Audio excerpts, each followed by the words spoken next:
Hello and welcome to this session. In this session, let us learn an artificial intelligence application which created a very big hype nowadays, that is ChatGPT.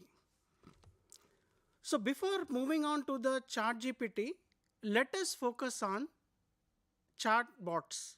What are chatbots? Because this chatbot has a very good relevance with the ChatGPT. So chatbots are digital systems that can be interacted with entirely through natural language via text or voice interfaces. Nowadays, on any banking website or else a commercial organization, MNCs, universities, they are having their own chatbots designed and are placed on the home pages. What does this chatbots does? These chatbots, just like a customer care center, they will be automatically giving you the responses placed on against the queries that you had placed on the chatbot. So chatbots are completely a conversational or interactive agents that provide instant response to the user. We may be thinking that in the other end, a person is sitting and just chatting with us. That was the feeling that we will be getting whenever we interact with a very good artificial intelligence chatbot. So they are intended to automate the conversations. These chatbots are learned chatbots and then they are being trained in such a way whatever the domain knowledge that the MNC has, everything is being trained, and then whatever the query that we are going to place will be understood by the chatbot and will be giving us the relevant response. These chatbots are the software are placed on the online platforms. They can be acting as the digital assistants and are also interfaced through the messaging services. So these are the wide variety, three varieties of chatbots. Those are very much popular nowadays. So what is the basic difference between the chatbot and the ChatGPT? So this particular simple chatbot is that it was specially trained to understand the human intent in a question or provide helpful, truthful, and harmless answers. But this chatbot is a chat generative pre-trained transformer. The full form of ChatGPT is chat generative pre-trained transformer. This particular chatbot is a special chatbot and comes under AI application, and this particular chat GPT mimics in such a way that it is just like it will give a kind of impression that we are totally chatting with a person on the other side, and it is having a capability of understanding the human speech and producing in-depth writing that is easily understood by humans.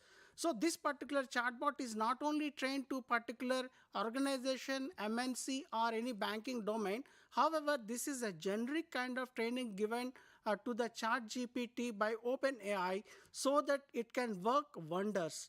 Like whatever the query, general query we place, we will be seeing in short the kind of queries that it can answer. Even I will show you the demonstration also. It uses the question and answers model. So the format will be totally the question and answer format, which makes the user very much interesting. And this ChatGPT was developed by OpenAI. That is the company which has taken the lead, and then Microsoft is also associated with the designing of the ChatGPT. And then it was launched on 30th November 2022. And this particular 30th November 2022 is the version called as GPT 3.5, or in other words, we call it as the Chat GPT. So it is built on top of OpenAI's GPT 3.5 family of large language models. We call it in short as the LLMs, and has been fine-tuned using both supervised and reinforcement learning. So these are the machine learning techniques those are being used. One is the supervised learning, and other is the reinforcement learning from the human feedback techniques. So this model was trained in collaboration with Microsoft. As I told you, Microsoft has funded the Open AI during the development of the ChatGPT, and Azure supercomputing infrastructure And this particular supercomputer, as you can see on the slide, it was developed for OpenAI, is a single system with more than 285,000 CPU cores. Suppose if one system is having one CPU with 8 cores, then you can say that by divided by 8, those many CPUs were being used. In addition to that, 10,000 graphical processor units are also being used, and 400 GB per second of network connectivity for each GPU server. So this is a huge system on which the ChatGPT was designed and tested. In ChatGPT was trained on massive amounts because, as I told you, this is not containing a domain knowledge of banking, insurance, or else any other special organization. However, it has been fed with a kind of data about coding, information from the internet, GitHub, manual pages, that is coding pages. Just like you see Linux, in Linux we have several manual pages related to each and every command. So those particular manual pages are also fed into, and then sources like Reddit, discussions, etc. So these were the inputs or trained things that are being provided to the ChatGPT to provide the training purpose. ChatGPT 3 have 175 billion parameters and was trained on 570 GB of text. You can see the vast amount of text those are being given as the trained samples to the ChatGPT. In addition to that, it always learns by its own from the human feedback. That is what we have to understand. These were the earlier things that were being initially prompted to as the training samples to the ChatGPT 3.5. However, the machine tries to learn, and then it will give the queries in a responses in a better way. And when compared with ChatGPT 2, it was over 100 times smaller at 1.5 billion parameters. It was having only 1.5 billion parameters, GPT-2, but you can see that GPT-3 is having 570 GB of text. And then 175 billion parameters were used. So let us just concentrate simply on the generation of the complete GPT versions. The first one, AI revolution of natural language, was started and became very much possible with the invention of transformer models, starting with Google's BERT in 2017. This was the initiation taken by Google, and it was named as Google's BERT platform. So before this, text generation was performed with other deep learning models such as RNN model or else LSTM models. And later on, this particular BERT's transformer approach was major breakthrough, since it was not a supervised learning technique and was very much expensive. BERT was used by Google for interpreting only natural language searches. However, it cannot generate the complete text from a prompt.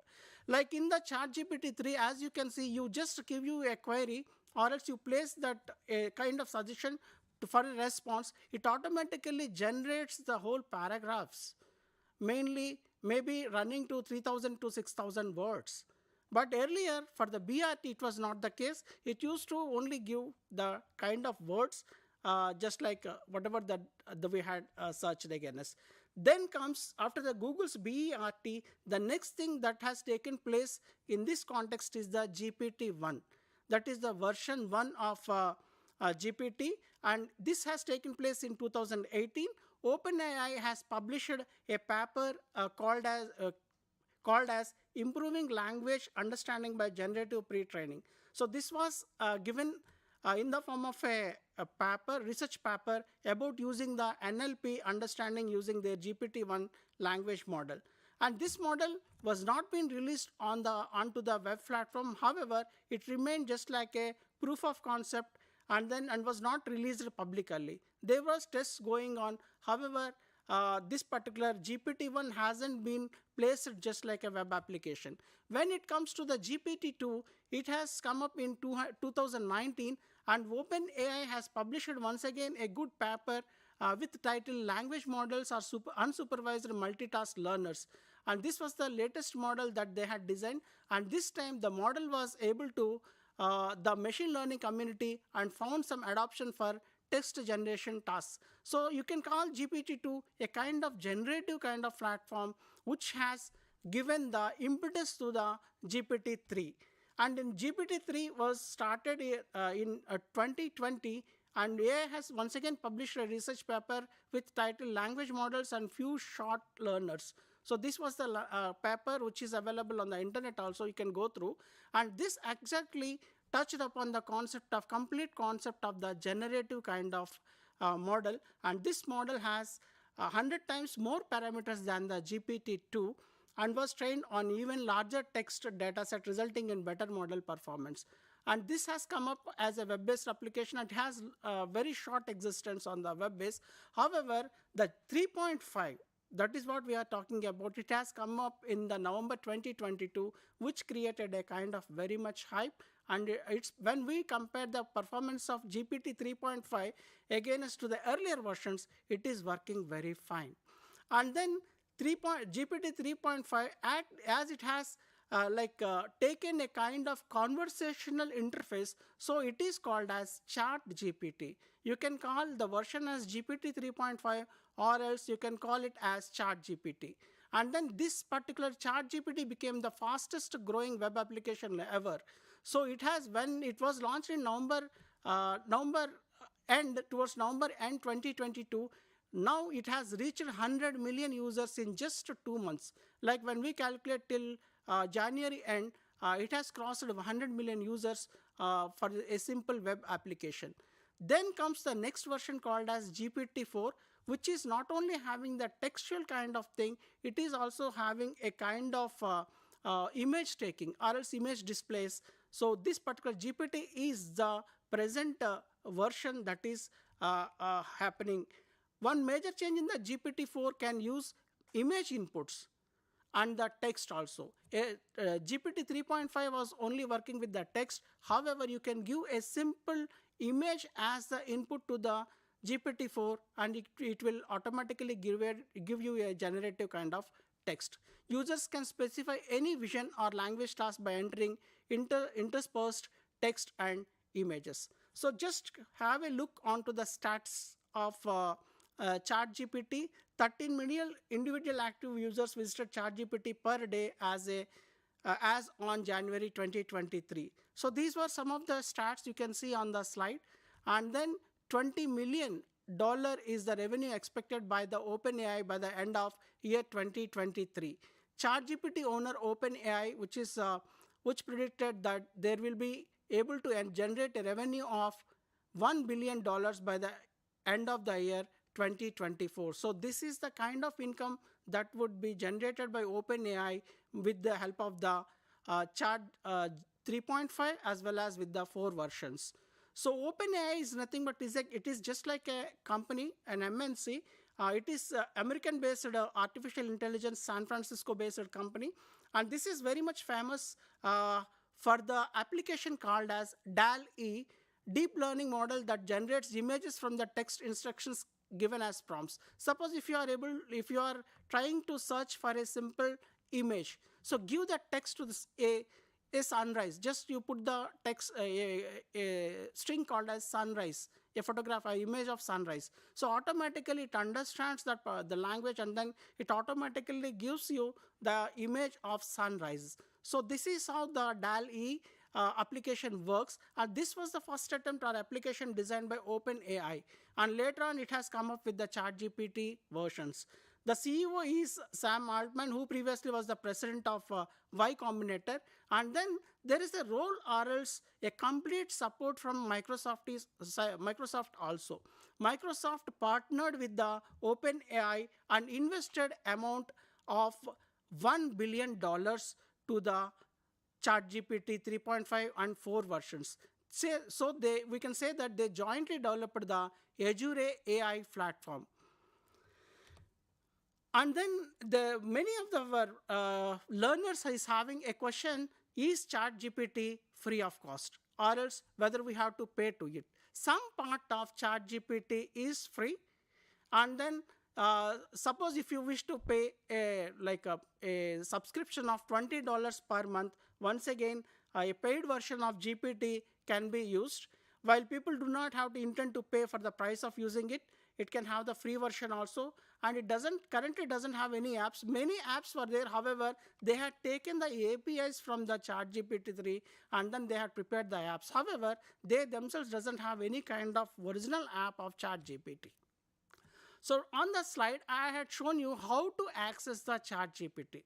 So one URL you have to note down is, or else just place a string called as OpenAI, comma ChatGPT. So it will be leading you to the kind of website called as chat.openai.com. There you have to log in. If at all you don't have the account, you create your own account. Otherwise, there is a provision of single passport.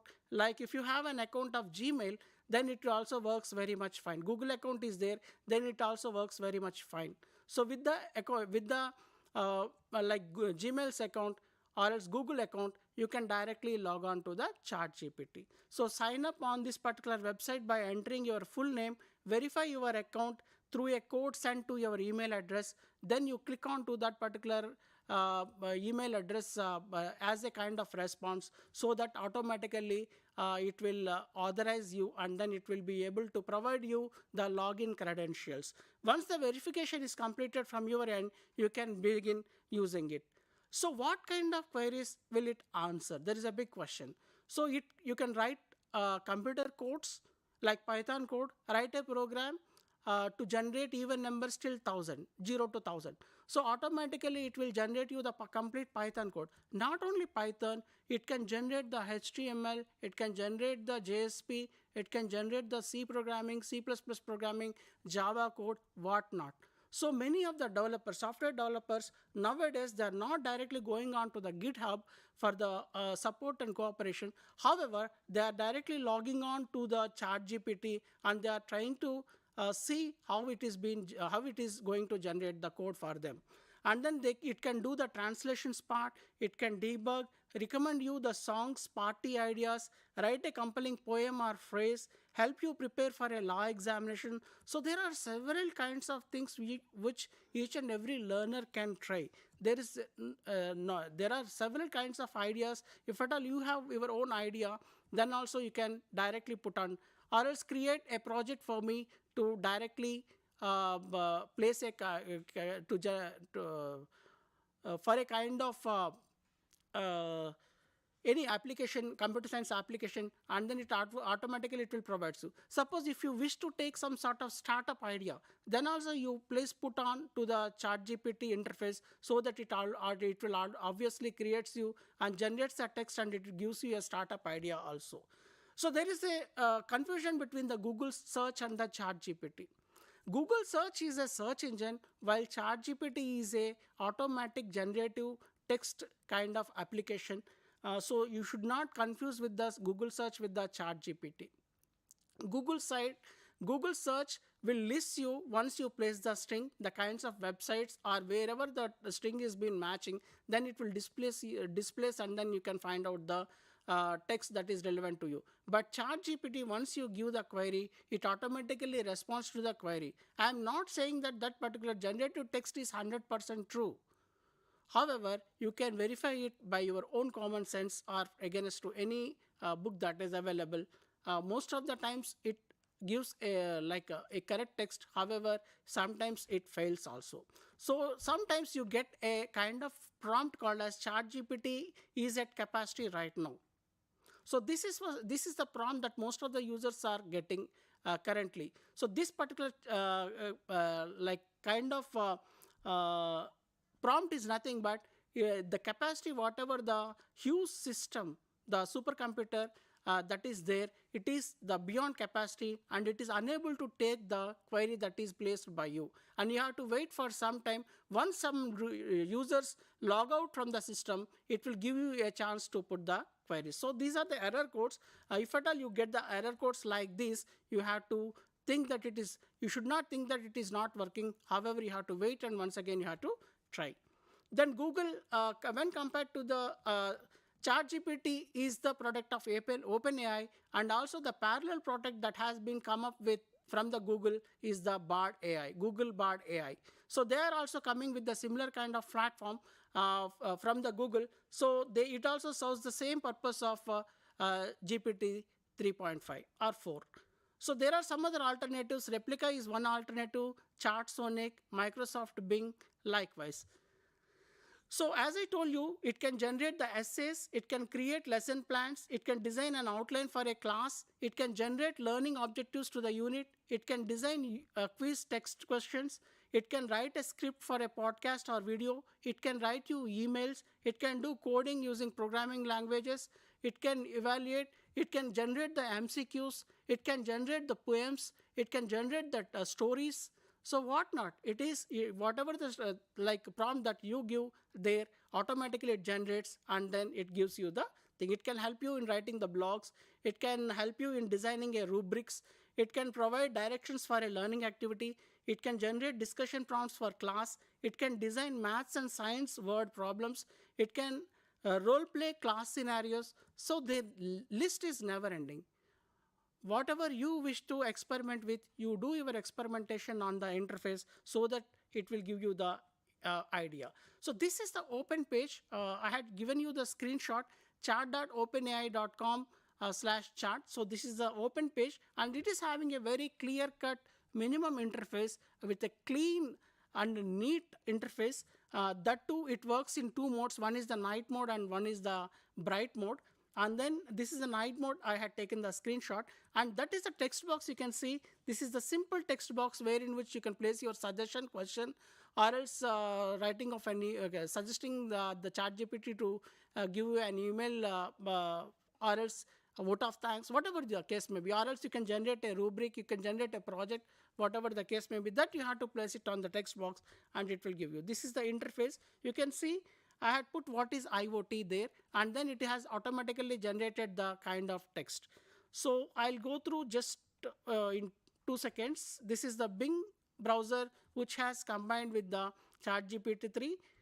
And then this is the integrated feature of the Bing browser. You can see on the top right corner, it is coming up with the kind of ChatGPT additional thing.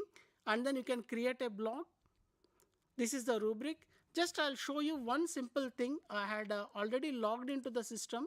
So this is the simple thing. I'll write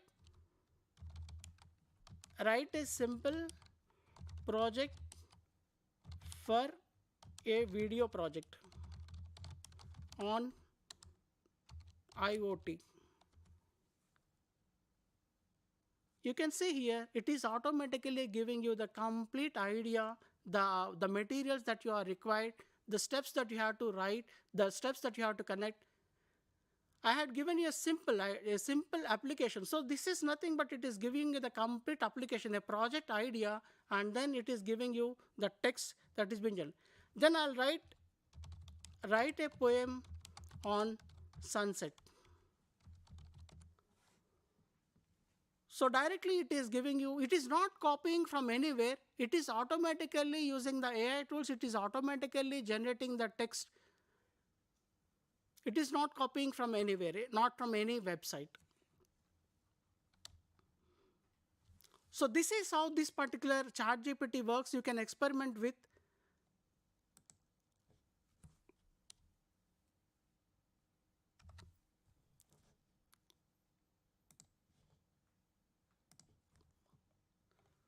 So it also supports the regional languages. It supports the coding part, email writing, advertising strategy. So there is a rumor that most of the jobs will be replaced by this ChatGPT. However, it may not be taking place, but it will increase the productivity of any company. And then ChatGPT 4 was been launched in 2023, and this is the latest version of GPT series. So with this, I hope you had understood the little bit of GPT-3 and what it does to the community. And this is particularly a kind of AI tool which is useful for you in order to have a kind of productivity in your organization. Thanks for the attention. I wish you all the best. Please experiment with the ChatGPT 3.